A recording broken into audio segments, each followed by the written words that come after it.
Le Soudan du Sud a conclu le 24 janvier 2022 un nouvel accord de coopération avec l'Arabie Saoudite. Le partenariat concerne notamment les domaines de l'investissement, des technologies, de l'éducation, de la santé, des sports ainsi que les domaines économiques tels que le commerce, l'industrie, le pétrole, les minéraux, les infrastructures, l'agriculture, l'élevage et le tourisme. L'accord permettra également l'échange de connaissances et d'expertise technique, ainsi que la promotion des foires et des visites d'échange entre les deux pays.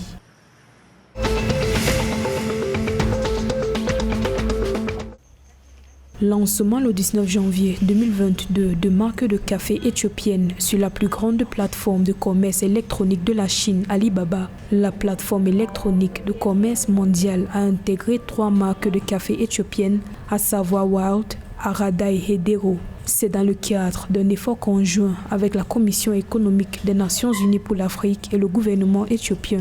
L'objectif est de créer un environnement propice à la promotion du commerce électronique et du tourisme pour les entrepreneurs africains. Notons que le commerce Chine-Afrique valait 192 milliards de dollars en 2019 contre 185 milliards de dollars en 2018.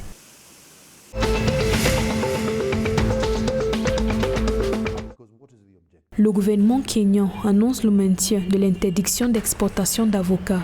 En effet, les variétés d'avocats kényans Hass et Fouet restent interdites à l'exportation. La mesure, en vigueur depuis le 15 novembre 2021, vise à freiner la récolte et l'exportation d'avocats immatures qui ont eu un impact négatif sur l'image du produit sur les marchés étrangers, selon les autorités. L'interdiction exempte cependant l'exportation des variétés d'avocats jumbo, précise le ministère de l'Agriculture.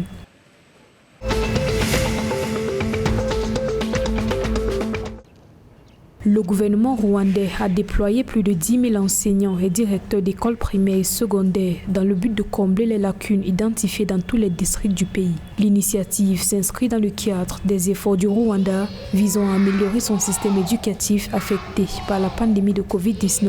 Notons que l'initiative a été largement motivée par les salles de classe supplémentaires qui ont été construites dans le pays afin de réduire la congestion et de réduire le ratio élèves par enseignant.